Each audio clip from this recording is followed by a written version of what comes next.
Bukas itutuloy ang pagdinig ng Senado sa charter change. Si Senator Cheese Escudero naman sinabing wala pa rin daw solidong posisyon ang Malacanang sa mga babaguhin sa saligang batas. Nakatutok si Jonathan Andal.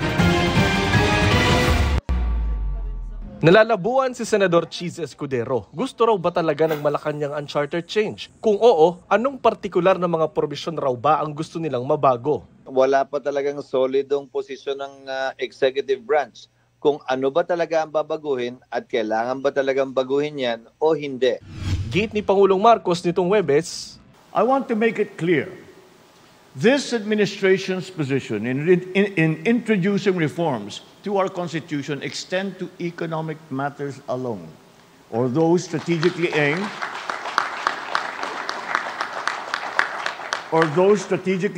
at boosting our country's economy. Nothing more.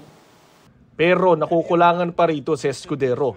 Ang dating sa akin ang sinabi niya, pabor sa tsatsa pero ang papaboran lang niya ay economic provisions.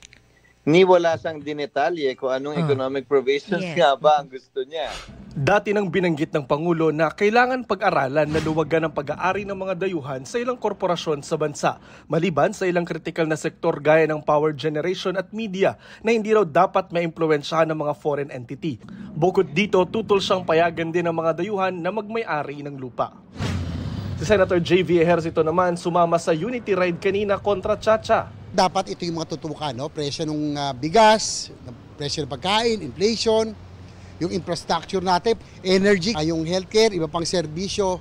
Apela naman ng isang kongresista, suportahan na lang ng mga senador ang gusto ni Pangulong Marcos na amyendahan ang konstitusyon para malayang makapasok ang mga banyagang gustong mamuhunan sa Pilipinas. Ang minorya naman ng Kamara natutol sa Chacha na monitor daw na hindi pa rin tumitigil ang mga pagpapapirma sa People's Initiative sa mga probinsya kahit pa itinigil na ng COMELEC ang pagproseso sa mga ito.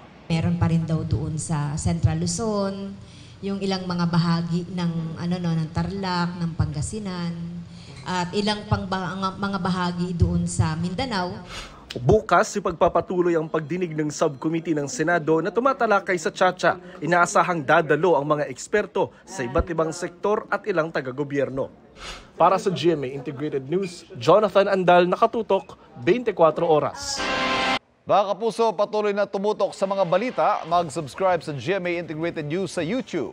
Sa mga kapuso abroad, samahan niyo kami sa GMA Pinoy TV at www.gmanews.tv.